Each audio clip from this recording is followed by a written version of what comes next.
Speakers पर चला दें जिससे भारत माता की भारत माता की वंदे वंदे सभी ऊंचे आवाज में साथ दे वंदे भारतीय जनता पार्टी जिंदाबाद भारतीय जनता पार्टी जिंदाबाद भारतीय जनता पार्टी स्वागत है जी स्वागत है खन्ना जी का स्वागत है स्वागत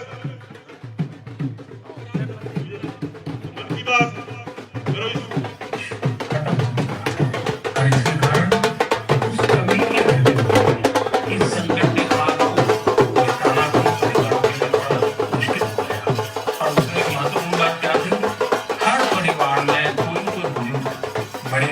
परिवार के कहानियां सुनाया करते थे और घर में नई प्रेरणा नई ऊर्जा भर देते हैं।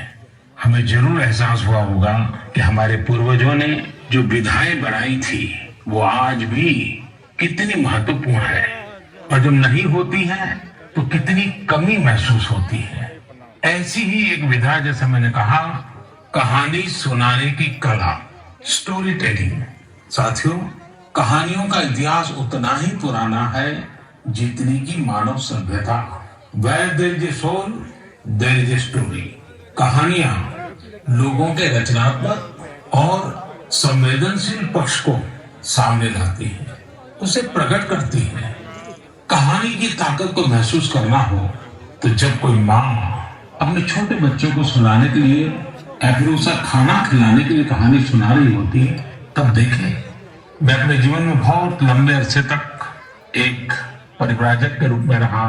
घुमंत ही मेरी जिंदगी थी, हर दिन नया गांव, नए लोग, नए परिवार। लेकिन जब मैं परिवार में जाता था तो मैं बच्चों से जरूर बात करता था और कभी कभी बच्चों को कहता था चलो भाई मुझे कोई कहानी सुनाओ। तो मैं हैरान था, बच्चे मुझे कहते थे नहीं अंकल कहानी नहीं, हम चुटकुला सुनाएंगे। और मुझे भी वो यही कहते थे कि अंकल आप हमें चुटकुला सुनाओ। यानी उनको कहानी से कोई परिचय ही नहीं था। ज्यादातर उनकी जिंदगी चुटकुलों में समाहित हो गई थी। साथियों भारत में कहानी कहने की या कहें किस्सा गोई की एक समृद्ध परंपरा रही है। हमें गर्व है कि हम उस देश के वासी हैं जहां हितोपदेश और पंचतंत्र की परंपरा रही है, जहां कहानियों में पशु पक्षियों और परियों की काल्पनिक दुनिया गढ़ी गई ताकि विवेक और बुद्धिमत्ता की बातों को आसानी से समझाया जा सके। हमारे यहाँ कथा की परंपरा रही है। यह धार्मिक कहानियां कहने की प्राचीन पद्धति है।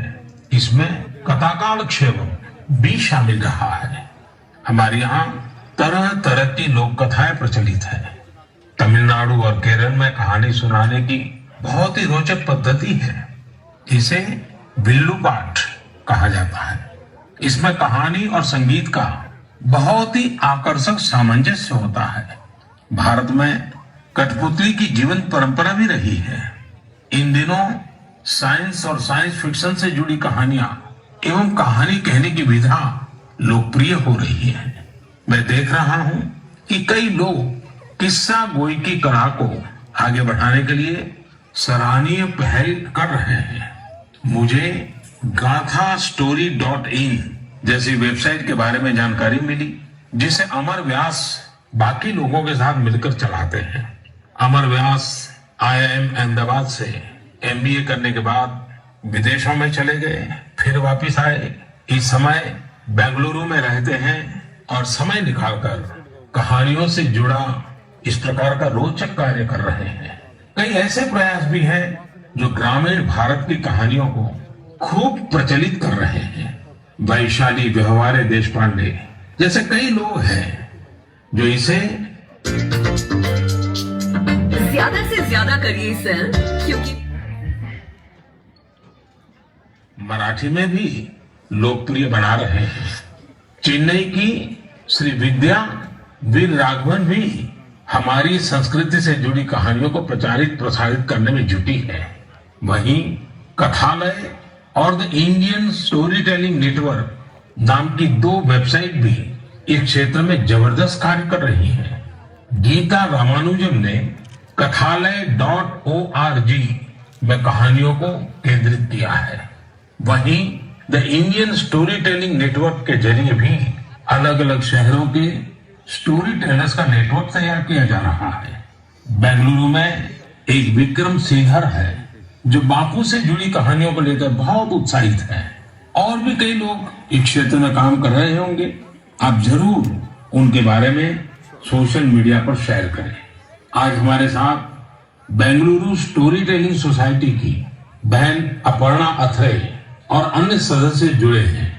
आइए उन्हीं से बात करते हैं और जानते हैं उनके अनुभव। हेलो, नमस्कार आदरणीय प्रधानमंत्री जी, कैसे हैं आप? मैं ठीक हूँ। आप कैसे हैं अपर्णा जी?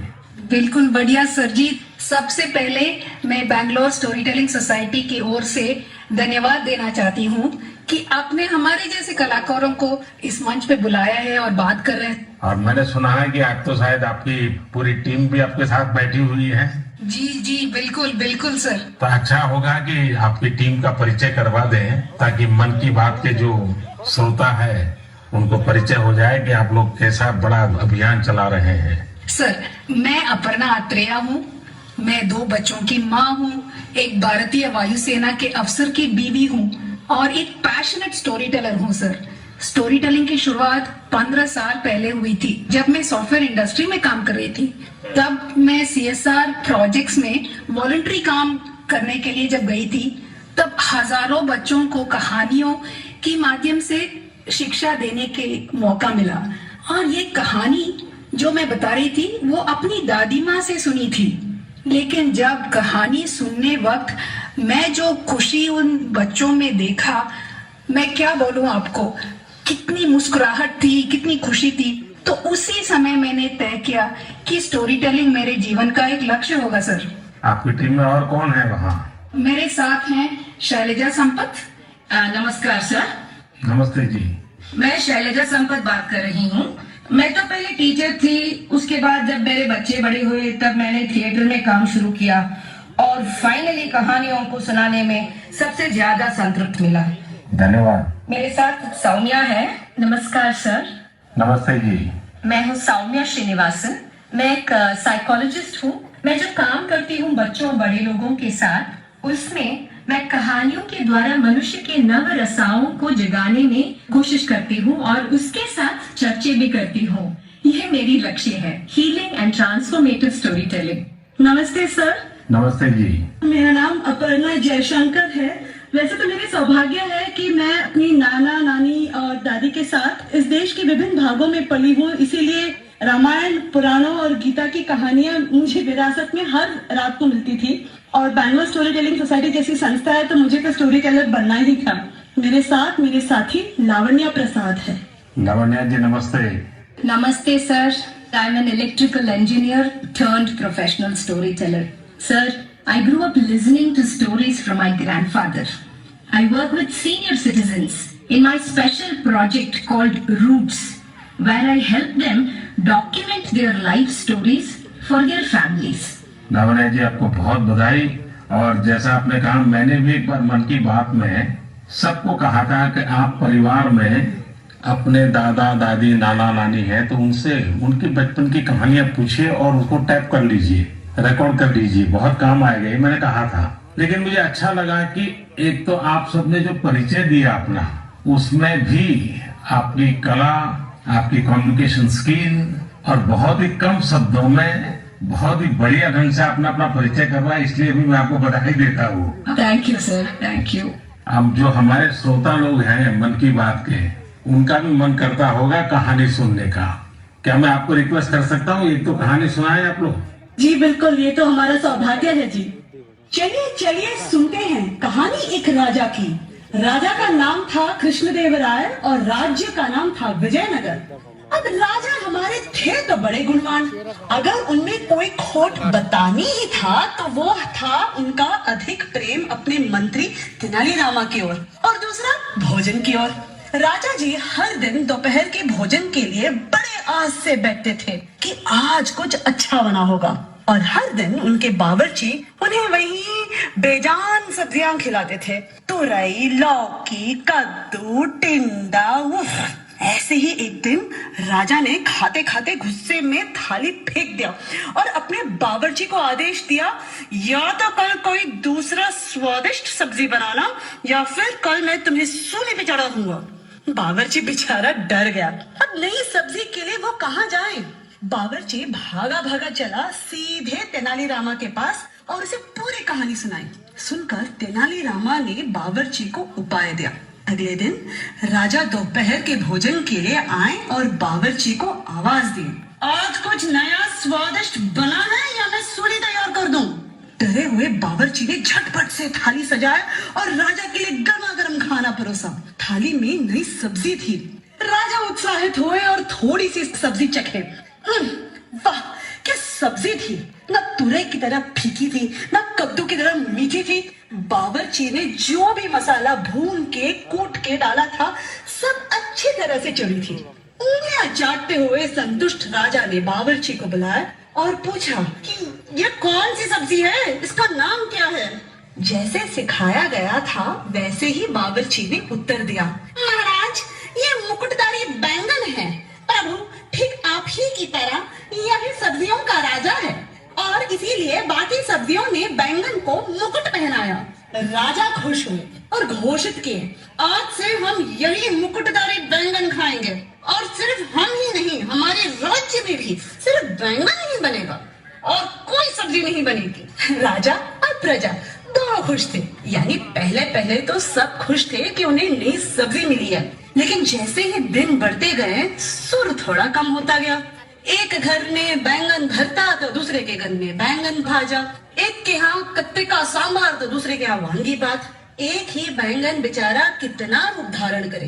धीरे धीरे राजा भी तंग आ गए। हर दिन वही बैंगन।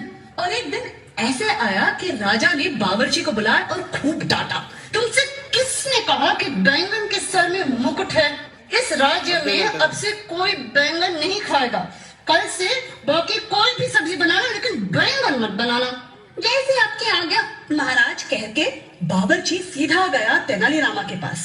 तेनालीरामा ने के पांव पड़ते हुए कहा कि मंत्री जी धन्यवाद, आपने हमारी प्राण बचा ली। आपके सुझाव की वजह से हम कोई भी सब्जी राजा जी को खिला सकते हैं। तेनालीरामा हंसते हुए कहा, वो मंत्री ही क्या जो राजा को खुश न रख सके। और इसी तरह राजा कृष्णदेवराय और मंत्री तेनालीरामा की कहानियां बनती रही और लोग सुनते रहे। धन्यवाद। आपने बात में इतनी एग्जैक्टनेस थी, इतनी बारीकियों को पकड़ा था। मैं समझता हूँ बच्चे बड़े जो भी सुनेंगे कई चीजों का स्मरण रखेंगे। बहुत बढ़िया ढंग से आपने बताया। और विशेष कोइंसिडेंस ऐसा है कि देश में पोषण माह चल रहा है और आपकी कथा भोजन से जुड़ी हुई है। और मैं जरूर ये जो स्टोरी टेलर्स आप लोग हैं और भी लोग हैं, हमें किस प्रकार से हमारे देश की नई पीढ़ी को हमारे महान महापुरुष, महान माताएं बहनें जो हो गई हैं, कथाओं के माध्यम से उनके साथ कैसे जोड़ा जाए। हम कथा शास्त्र को और अधिक कैसे प्रचारित करें, पॉपुलर करें और हर घर में अच्छी कथा कहना, अच्छी कथा बच्चों को सुनाना, ये जाने जीवन की बहुत बड़ी क्रेडिट हो। ये वातावरण कैसे बनाए, उस दिशा में हम सब ने मिलकर काम करना चाहिए। लेकिन मुझे बहुत अच्छा लगा आप लोगों से बात करने कर और मैं आप सबको बहुत शुभकामनाएं देता हूँ। धन्यवाद। कहानी के द्वारा संस्कार सरिता को आगे बढ़ाने वाली इन बहनों को हमने सुना। मैं जब उनसे फोन पे बात कर रहा था, इतनी लंबी बात थी। तो फोन पे है, फोन पे, हर फोन पे है और तू रख सॉलिड।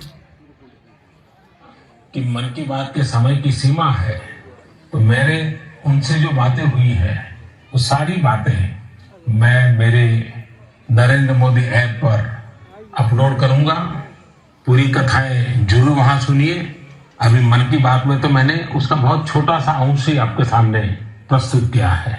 मैं जरूर आपसे आग्रह करूंगा, परिवार में हर सप्ताह आप कहानियों के लिए कोई समय निकालिए और ये भी कर सकते हैं कि परिवार के हर सदस्य को हर सप्ताह के लिए एक विषय तय करें, जैसे मानो करुणा है, संवेदनशीलता है, पराक्रम है, त्याग है, शौर्य है, कोई एक भाव।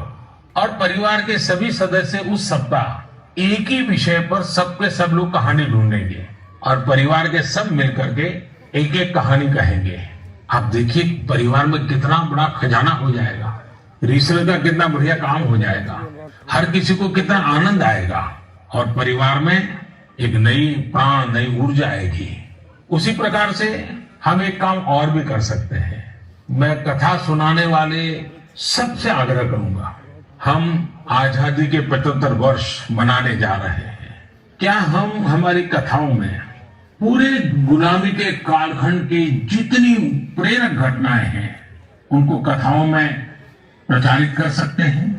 विशेषकर 1857 से 1947 तक हर छोटी मोटी घटना से हम हमारी नई पीढ़ी को कथाओं के द्वारा परिचित करा सकते हैं। मुझे विश्वास है कि आप लोग जरूर इस काम को करेंगे। कहानी कहने की कला देश में और अधिक मजबूत बने और अधिक प्रचारित हो और सहज बने, इसलिए आओ हम सब प्रयास करें। मेरे प्यारे देशवासियों, आइए कहानियों की दुनिया से अब हम 7 समंदर पार चलते हैं। ये आवाज सुनिए। नमस्ते भाइयों और बहनों, मेरा नाम सीनू डामेले है। मैं वेस्ट अफ्रीका के एक देश माली से हूँ। मुझे फरवरी में भारत में विश्व के सबसे बड़े धार्मिक त्योहार कुंभ मेला में शामिल होने का अवसर मिला। मेरे लिए ये बहुत ज्यादा गर्व की बात है। मुझे कुंभ मेला में शामिल होकर बहुत अच्छा लगा और भारत के कल्चर को देखकर बहुत कुछ सीखने को मिला। मैं विनती करना चाहता हूँ कि हम लोगों को एक बार फिर भारत विजिट करने का अवसर दिया जाए ताकि हम और भारत के बड़े मैं सीख सकें। नमस्ते। है ना मजेदार? तो ये थे माली के सेदू डेम्बेले। माली भारत से दूर पश्चिम अफ्रीका का एक बड़ा